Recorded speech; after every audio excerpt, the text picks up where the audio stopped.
Hello everyone. तो चलिए exercise के क्वेश्चन करना स्टार्ट करते हैं बिना कोई बकवास किए। तो आपके पास है फर्स्ट क्वेश्चन।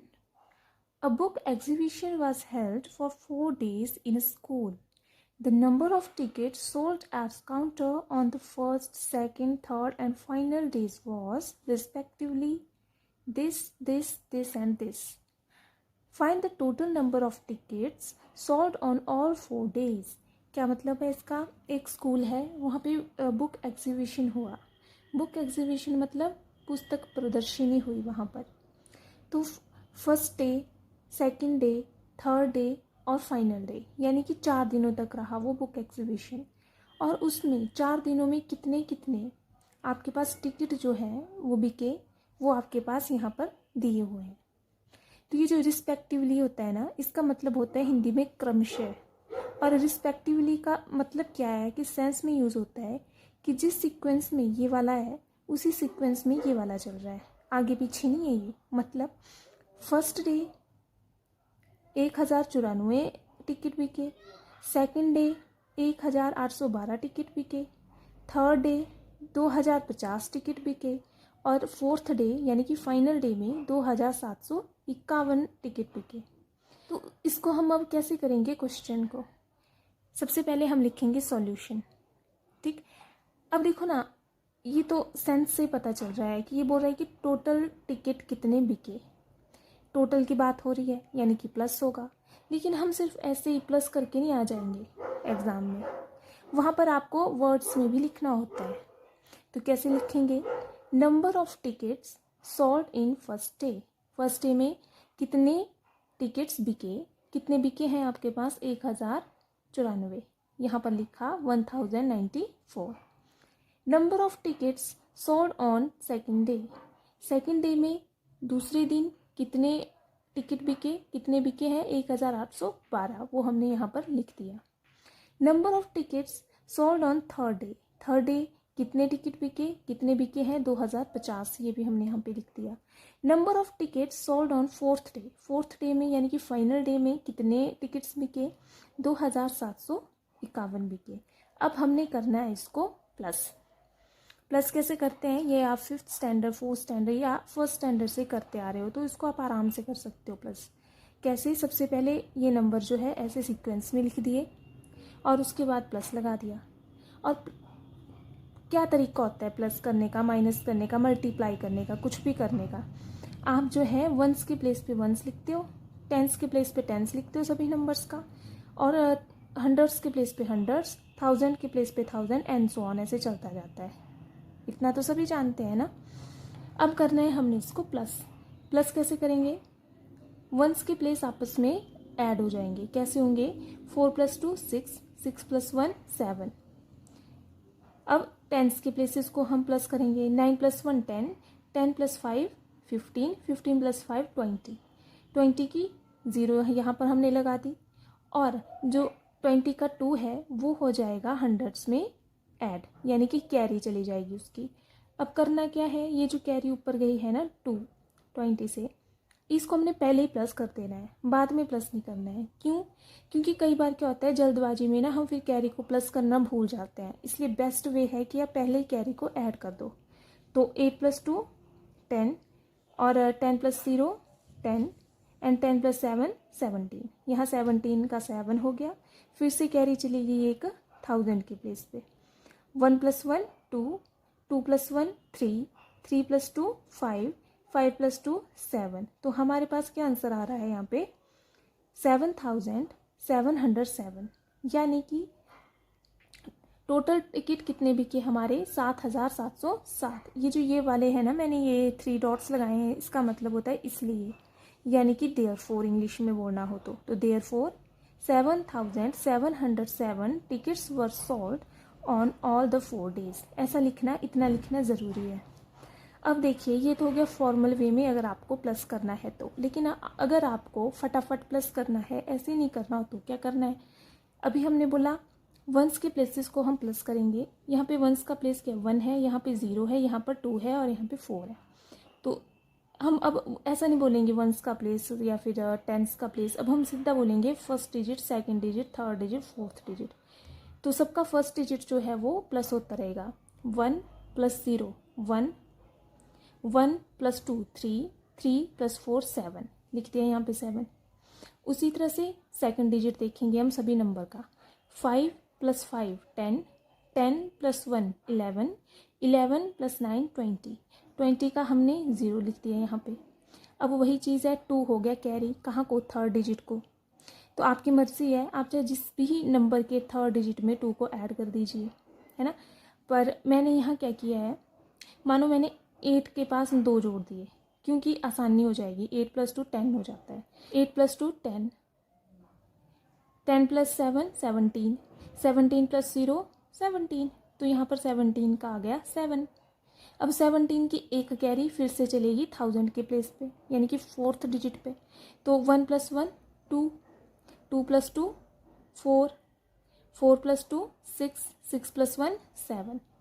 ठीक। अब आप सोच रहे होंगे कि मैं आपको ऐसा क्यों बता रही हूँ। मैं आपको ऐसा इसलिए बता रही हूँ क्योंकि जब आप पेपर कर रहे हो तब तो आप ऐसे करके आ जाओगे, आपको पूरे नंबर आ जाएंगे, ठीक है। पर अगर आपको अपनी स्किल इंप्रूव करनी है तो आपको ऐसे प्रैक्टिस करनी चाहिए, प्लस और माइनस की, क्योंकि अब आप हायर क्लासेस में जाने वाले हो, आप 5th से जंप करके 6th पे आए हो, तो अब आपने ऐसे प्रैक्टिस करनी है, ज़रूर करनी है, ऐसे कोशिश करनी है आपको प्लस माइनस करने की। अब होता क्या है, जब आप शुरू में ऐसे प्रैक्टिस करोगे ना प्लस या माइनस करने की, तो ज़रूर 99% तक के चांसेस हैं कि आप गलत करोगे। इसीलिए क्या करना है, कोशिश ज़रूर करनी है ऐसे करने की, लेकिन साथ में वेरीफाई करने के लिए फॉर्मल तरीके से भी कर लेना है प्लस, कि कहीं आपका आंसर जो है वो गलत तो नहीं निकल रहा। अब जैसे ही आपकी बार बार प्रैक्टिस होती रहेगी तो आपकी मास्टरी हो जाएगी ऐसे प्लस करने में, और आपके लिए ईजी रहेगा फिर, और अच्छा भी, आपका कॉन्फिडेंस भी बिल्ड होगा। अब नेक्स्ट क्वेश्चन है, Shekhar is a famous cricket player, he has so for scored 6,980 runs in the test matches. He wishes to complete 10,000 runs. How many more runs does he need? आपके पास बोल रहा है कि शेखर एक लड़का है ना, वो क्रिकेटर है, एक फेमस क्रिकेटर है, और उनका टारगेट है कि उन्होंने 10,000 रन पूरे करने हैं, लेकिन उन्होंने अभी तक जो है 6,980 रन ही बनाए हैं। तो उनको 10,000 रन पूरे करने के लिए कितने और रन चाहिए, कितने चाहिए, क्या करना पड़ेगा, 10,000 में से ये 6,980 माइनस करना पड़ेगा। तो कैसे लिखेंगे इसको, रन्स टू अचीव, यानी कि अचीव करने के लिए, रन्स टू अचीव यानी कि कितने रन उन्होंने अचीव करने हैं, 10,000 जो उनका टारगेट है, लेकिन उन्होंने रन कितने स्कोर किए हैं, 6,980। तो रन्स रिक्वायर्ड यानी कि 10,000 को पूरा करने के लिए कितने रन चाहिए, कितने रन चाहिए, रन्स टू अचीव में से रन्स स्कोर्ड को जो है वो आपने माइनस कर देना है। कितना आ जाएगा, 10,000 में से 6,980 को माइनस कर देना है। अब जैसे मैंने आपको अभी प्लस करना सिखाया, उसी कॉन्सेप्ट में माइनस भी होता है। कैसे, एक और चीज़ आपने ध्यान रखनी है कि जब हम प्लस करते हैं तो हम कैसे भी प्लस कर सकते हैं, मतलब बड़े नंबर को छोटे में प्लस कर सकते हैं, छोटे नंबर को बड़े में प्लस कर सकते हैं। पर जब माइनस करने की बारी आती है तो जो है बड़े नंबर से छोटा नंबर माइनस होता है। अब ऐसा क्यों होता है, अब मान लो आप गए हो किसी शॉप में, आपके पास 50 रुपीज़ हैं, और आपने दुकानदार को बोला कि मुझे 20 रुपीज़ का जो है चिप्स दे दो, तो आपको कितने पैसे वापस हटेंगे, 30। क्यों हटे, क्योंकि उसने 20 रुपये काट लिए आपके, यानी 20 रुपीज़ उसने माइनस कर लिए। लेकिन अगर आप 10 रुपये लेके गए शॉप में और फिर आपने बोला कि मुझे 20 रुपीज़ का चिप्स दे दो, तो कोई देगा आपको, बोलेगा ना कि 10 रुपये और ला, कैसे काटूँ मैं 10 में से 20 रुपये अब, ठीक। तो वही बात है, या फिर आपको उधार करना पड़ेगा, तो फिर भी तो आपको देने ही पड़ेंगे बाद में भी 10 रुपीज़। तो वही बात है कि हमेशा छोटा नंबर बड़े नंबर से माइनस होता है, लेकिन जब प्लस की बारी आती है तो आप कैसे भी प्लस कर सकते हैं। जब आप इसको माइनस करोगे तो वही करना है कि इसके फर्स्ट डिजिट से इसका फर्स्ट डिजिट माइनस कर देना है। तो 0 में से 0 गई, 0 ही बचता है। यहाँ पर 0 है, यहाँ पर 8 है, 0 में से 8 तो जा नहीं सकता, इसके लिए हमें क्या करना पड़ेगा, कैरी लेनी पड़ेगी। यहाँ पे कैरी कहाँ से लेंगे हम, 1 से। तो जब हमने यहाँ से यहाँ कैरी ली, यहाँ 10 हो गए, फिर हमने यहाँ से यहाँ को कैरी ली, फिर यहाँ से इधर को कैरी ली, तो यहाँ पे 10 हो गए। अब 10 में से 8 क्या, 2 बचे। अब आएंगे हम थर्ड डिजिट पे, तो थर्ड डिजिट क्या था, क्या है यहाँ पे 9, क्योंकि हमने कैरी ली है ना यहाँ से, तो यहाँ पे है 9, तो 9 में से 9 गया, 0 हो गया। अब आए हम 4 डिजिट पे, 4 डिजिट पे क्या बचा है 9, क्योंकि कैरी ली है ना हमने, पहले हमने यहाँ से यहाँ को कैरी ली 10 हो गए, फिर हमने यहाँ से फिर से यहाँ को कैरी ली तो यहाँ पे तो 9 बचे, तो 9 में से जब 6 जाते हैं तो 3 बचता है, और यहाँ पर बचा 0, फिर 1, क्योंकि 1 से हमने कैरी ले ली थी 1, तो कितना आंसर आया इसका 3020। मुझे पता है अभी आपको ये चीज़ समझ नहीं आ रही है, लेकिन जब आप प्रैक्टिस करोगे तो आपको आ जाएगी।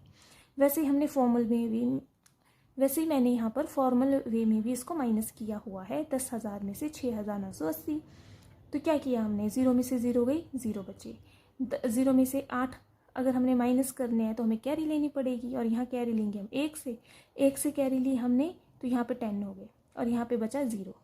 अब 10 से भी हमने कैरी उठाई 1, यहाँ पर 10 हो गए, और यहाँ पे बच के 9।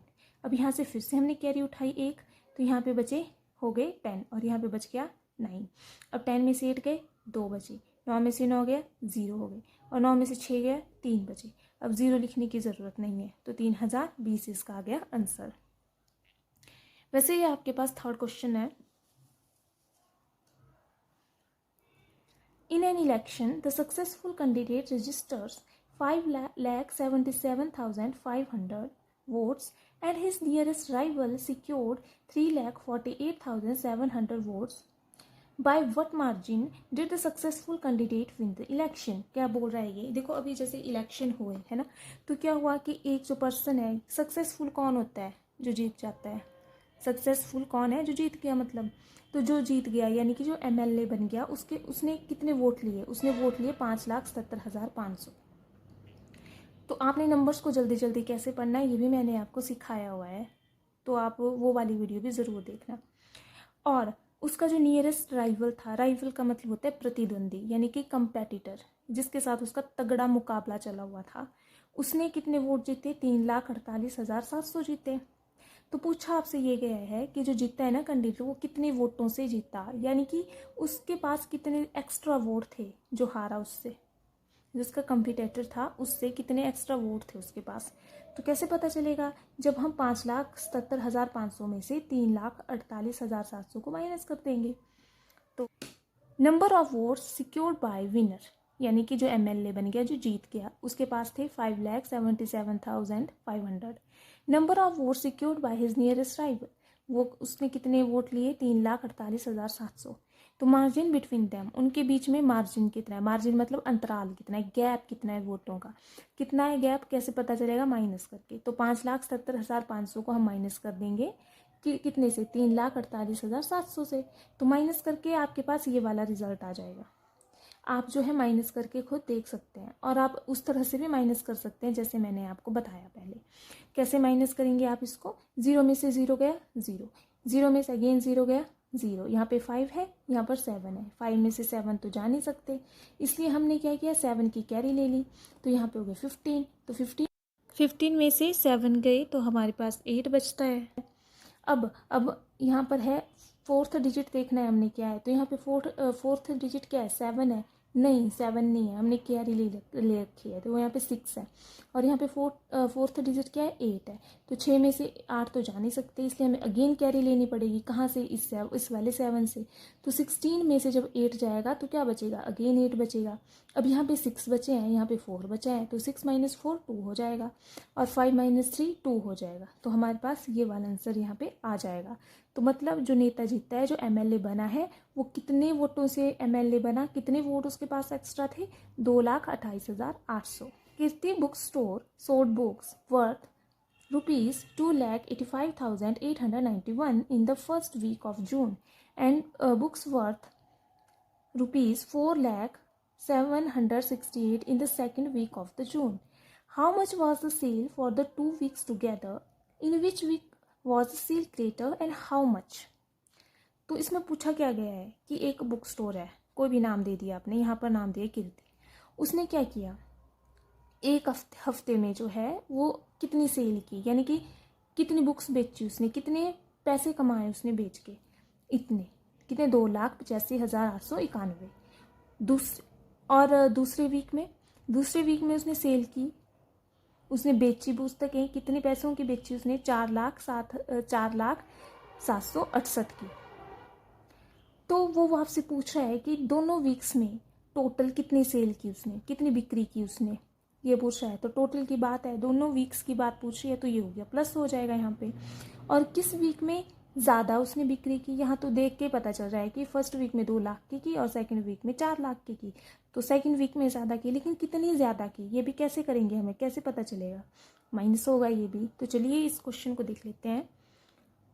तो books sold in first week में कितनी बुक्स बिकी, इतनी 2,85,891 लिख दिया। Books sold in second week में कितनी बिकी, 4,768। तो इसका मतलब है टोटल बुक्स सोल्ड, यानी कि दोनों वीक्स में टोटल बुक्स कितनी बिकी, इन दोनों को प्लस करना पड़ेगा। जब आप इन दोनों को प्लस करेंगे आपका आंसर ये आ जाएगा। इस तरह से किया है। अब किस वीक में ज़्यादा बुक बिकी कैसे पता चलेगा, इन दोनों नंबर्स में देखना है आपने बड़ा कौन नंबर है, और देखकर ही आपने कैसे पता लगाना है कि कौन बड़ा नंबर है, ये भी मैंने आपको करवाया हुआ है। तो वो वाली वीडियो भी आप ज़रूर देखना है ना, जहाँ हमें देख के पता चल जाता है कि कौन सा नंबर बड़ा है। लेकिन फिर भी मैं आपको बता दूँ, इन दोनों में नंबर ऑफ डिजिट्स तो सेम है, कितने हैं, 6 हैं दोनों में, ठीक। तो कैसे पता चलता है कि कौन सा नंबर बड़ा है, आपने देखना कि लेफ्ट मोस्ट साइड में सबसे बड़ा डिजिट कौन है। यहाँ पे लेफ्ट मोस्ट साइड में 2 है और यहाँ पर लेफ्ट में कौन है, 4 है। तो 2 बड़ा है कि 4 बड़ा है, 4 बड़ा है, इसलिए ये वाला नंबर बड़ा है, देख के पता चल रहा है। तो क्योंकि 4,768 बड़ा है 2,85,891 से, इसीलिए सेकंड वीक में जो है सेल वो ज़्यादा हुई। तो कितनी ज़्यादा हुई कैसे पता चलेगा, जब हम सेकेंड वीक में जो सेल हुई उसमें से फर्स्ट वीक की सेल को माइनस कर देंगे। तो books sold in first week that is this, and books sold in second week that is this. तो the more books sold in second week, मतलब कितनी ज़्यादा जो बुक्स हैं वो सेकेंड वीक में बिकी आपकी, कैसे पता चलेगा, जब हम जितनी बुक्स जो है सेकेंड वीक में बिकी उसमें से जितनी बुक्स जो है वो फर्स्ट वीक में बिकी उसको माइनस कर देंगे, और माइनस करके आपके पास ये वाला आंसर आ जाएगा। आप माइनस करके चेक भी कर सकते हैं, इसे पता है हमने माइनस की तो माइनस करके आपके पास ये आंसर आ रहा है, और आप चेक भी कर सकते हैं। और ज़रूर मस्ट है आपके लिए कि जैसे मैंने आपको ना बिना ऐसे माइनस करना सिखाया, आप वैसे करिए, वैसे प्रैक्टिस करिए और उसके बाद चेक करिए ऐसे करके, तो ज़्यादा बेटर है, सिवाय इसके कि आप फॉर्मल वे में माइनस करो। तो नेक्स्ट क्वेश्चन है आपके पास, find the greatest and least number that can be written using the digits 6, 2, 7, 4, 3 each only 1। इस क्वेश्चन का क्या मतलब है कि जो भी आपके पास डिजिट्स दिए हुए हैं ये, इनका यूज़ करके आपने सबसे बड़ा नंबर भी बनाना है और सबसे छोटा नंबर भी बनाना है, लेकिन आपके पास कंडीशन दी है कि आपने रिपीट नहीं करने हैं डिजिट्स, सिर्फ एक डिजिट एक ही बार यूज़ करना है। और ग्रेटेस्ट नंबर और स्मॉलेस्ट नंबर कैसे बनाते हैं ये भी आप सीख चुके हो। तो कैसे करना है इसको, अगर आपने वो वीडियो नहीं देखी है तो आप उसको भी ज़रूर देखिए और फिर आप 1 मिनट में सीख जाओगे कि मैं बोलना क्या चाह रही हूँ। तो इस क्वेश्चन को कैसे करेंगे, तो आपके पास गिवन डिजिट है 6, 2, 7, 4, 3, पहले ऐसे लिख देना है गिवन डिजिट्स, फिर इनका यूज़ करके आपने बनाना है ग्रेटेस्ट 5 डिजिट का सबसे बड़ा नंबर। और कैसे बनाना है, आपने डिजिट्स को रिपीट नहीं करना है। तो कैसे बनाएंगे आप इसको, डिसेंडिंग ऑर्डर में लिखेंगे आप इन डिजिट्स को, कैसे 7, 6, 4, 3, 2 ये बन गया सबसे बड़ा डिजिट, सबसे बड़ा नंबर। और स्मॉलेस्ट 5 डिजिट नंबर क्या होगा, कैसे करना है, असेंडिंग ऑर्डर में, यानी कि 2, 3, 4, 6, 7 ये हो गया सबसे छोटा नंबर इन डिजिट्स को यूज़ करके। तो इनके बीच का डिफरेंस क्या है, डिफरेंस मतलब माइनस करना है, तो दिखती सी बात है। तो आपने इस ग्रेटेस्ट नंबर में से स्मॉलेस्ट नंबर को कर देना है माइनस, तो आपके पास आंसर आ जाएगा ये, और आप इसको भी वेरीफाई कर सकते हो माइनस करके। फिर है आपके पास question number 6, a machine manufactures 2825 screws a day, how many screws did it produce in the month of January. अब ये क्वेश्चन थोड़ा समझने वाला है। अब इस क्वेश्चन को करने से पहले ना मैं आपको एक डेली लाइफ का एग्जांपल दे रही हूँ। मान लो आपको आपके पापा डेली 10 रुपीज़ दे रहे हैं, तो मैं आपसे पूछ रही हूँ कि आपके पास ना 5वें ही दिन कितने पैसे हो जाएंगे। अगर आप सेव कर रहे हो पैसे 10-10 रुपये आप रोज़ डेली के सेव कर रहे हो, तो 5वें ही दिन आपके पास कितने पैसे हो जाएंगे। तो आप क्या करोगे, 10 + 10 + 10 + 10 + 10, यानी कि आप 5 दिन 10 रुपीज़ को प्लस करोगे और आपके पास 50 आ जाएगा। चलो ठीक है, आपने ऐसा कर दिया। लेकिन क्या मतलब है इसका? इसका मतलब यही हो रहा है ना कि देखो 10 कितनी बार आ रहा है हमारे पास, 5 बार आ रहा है 10, तो क्यों ना इसको मल्टीप्लाई कर दिया जाए। अब बार बार प्लस कौन करे जब आपके पास 10 ही रुपीज़ है, ना कम हो रहे हैं ना ज़्यादा हो रहे हैं। तो क्या किया, 10 को मल्टीप्लाई कर दिया 5 से और आपके पास आ गया 50। तो यही बात है। वैसे ही अगर मैं आपको बोलूँ कि आपके महीने की पॉकेट मनी क्या है, अगर आपके पापा आपको डेली के 10 रुपीज़ दे रहे हैं तो ऑब्वियस सी बात है आपको डेली मिल रहे हैं 10 रुपीज़, यानी कि एक दिन में आपको 10 रुपीज़ मिल रहे हैं। तो एक मंथ में कितने मिल जाएंगे? तो एक मंथ में कितने दिन होते हैं? कभी 30 होते हैं तो कभी 31 होते हैं। तो मान लिया वो मंथ है 30 दिनों का, तो 30 दिनों में आपके पास कितने पैसे हो जाएंगे? अब आप 30 बार 10 को प्लस थोड़ी ना करने लग जाओगे। आपने क्या करना है, सिर्फ और सिर्फ 10 को मल्टीप्लाई कर देना है 30 से और आपका आंसर आ जाएगा 300। ठीक, अब वही कॉन्सेप्ट यहाँ पर लग रहा है कि number of screws manufactured in one day, कि एक दिन में कितने स्क्रू बन रहे हैं आपके, 2825। तो जनवरी के मंथ में कितने स्क्रू बनेंगे पूरे मंथ में? अब एक जनवरी में कितने दिन होते हैं? 31। कितने दिन होते हैं जनवरी में? 31। तो मतलब number of screws manufactured in 31 days कितने हो जाएंगे? आपने इस वाले नंबर को मल्टीप्लाई करना है 31 से। तो जो मल्टीप्लाई करके आएगा वो आप मल्टीप्लाई करके भी देख सकते हो, उसको मल्टीप्लाई करना तो आपको आता ही है। बाकी जल्दी जल्दी कैसे मल्टीप्लाई करते हैं ये हम किसी और डे देखेंगे। तो द मशीन प्रोड्यूस दिस कितने screw? The machine produce 87,575 screws. कैसे? आपने मल्टीप्लाई करके चेक कर लिया है। फिर है आपके पास क्वेश्चन नंबर 7। क्वेश्चन नंबर 7 है, a merchant had ₹78,592 with her. She had placed on order for the purchasing 40 radio set at the rate 1200 each. How much money will remain with her after purchasing?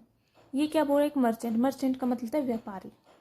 एक लड़की है जो एक व्यापारी है और उसके पास पैसे हैं अभी तक 78,592। वो क्या जाती है, एक शॉप में जाती है और वहाँ पर खरीद लाती है 40 रेडियो को, और उसमें से हर एक रेडियो का जो है वो रेट कितना है? 1200 रुपये है। आपने ऐसा नहीं सोचना है नहीं कि उसने 40 रेडियो 1200 रुपये में खरीदे, यहाँ पे ईच लगा है। ईच का मतलब है एक एक का रेट है 1200 रुपये, यानी कि एक रेडियो की कीमत है 1200 रुपये। तो how much money will remain with her after purchasing? तो जब उसने 40 रेडियो खरीद लिए तब उसके पास अब कितनी मनी बची? कैसे पता चलेगा? देखो आपके पास 100 रुपये हैं, आप गए मार्केट में, आपने 50 रुपये के मोमोज खा लिए, तो अब आपके पास कितने पैसे बचे? 50 रुपये बचे। कैसे लगा पता? आपने 100 में से 50 माइनस कर दिया। यहाँ पर भी ऐसा ही होगा। यहाँ पर क्या है, उसके पास कितने पैसे हैं? 78,592। इसमें हमने माइनस कर देना क्या, कितने के उसने रेडियो खरीदे। तो कितने के रेडियो खरीदे उसने? अगर उसने एक रेडियो खरीदा है 1200 का, तो इसका मतलब ये हुआ कि उसने 40 रेडियो कितने के खरीदे हैं? मल्टीप्लाई कर दो 1200 को 40 से, तो कॉस्ट ऑफ 40 रेडियोज कितनी हो जाएगी? देखो अभी मैंने यहाँ पे मल्टीप्लाई करके नहीं दिखाया आपको। क्यों नहीं दिखाया? इसका भी रीज़न है कि आपको ये देख के मल्टीप्लाई करना है। कैसे? 40 के बाद 0 ही है और तो कुछ नहीं है, 0 ही है, तो 0 को इग्नोर करो। 1200 में 12 के बाद भी 0 ही है, यहाँ पर भी 0 को नहीं देखना है, इसको इग्नोर करो। मल्टीप्लाई करना है आपको सिर्फ 12 और 4 को। अब पहाड़े तो आपने पढ़े ही हैं, तो 12 चौके कितने होते हैं? 48 होते हैं। अब 48 के साथ चिपका दो 3 0, 1 2 3, 2 0 1200 की और 1 0 40 की, हो गया 48,000 रुपये। तो यानी कि उसने 48,000 रुपये के खरीदे हैं रेडियो। अब क्या है, मनी लेफ्ट विद हर, उसके पास टोटल कितने पैसे रहे? कितने रहे टोटल मनी? जो उसके पास ऑलरेडी मनी थी उसमें से माइनस किया उसने, जितनी उसने मनी स्पेंड की रेडियो खरीदने के लिए, कितना हुआ ये? उसके पास टोटल मनी कितनी थी? 78,592, और उसने मनी स्पेंड कितनी की? 48,000। तो जब हम इन दोनों को माइनस करेंगे तो हमारे पास आंसर आ जाएगा ये 30,592, 30,592। आप इसको माइनस करके भी चेक कर सकते हो। अब आपके पास रहा जी क्वेश्चन आपके मोबाइल स्क्रीन पे, पढ़िए और जल्दी से आंसर दीजिए, और अब अपना आंसर करिए वेरीफाई।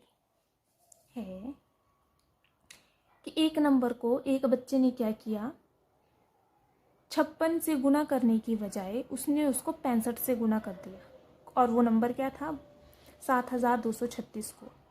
तो जो आंसर आ रहा है ना उसमें क्या कितना डिफरेंस होगा? तो कैसे कर लगेगा पता? रॉन्ग आंसर क्या निकाला उसने? 7236 को उसने मल्टीप्लाई किया 65 से, आंसर आ गया ये। आप मल्टीप्लाई करके देख सकते हैं।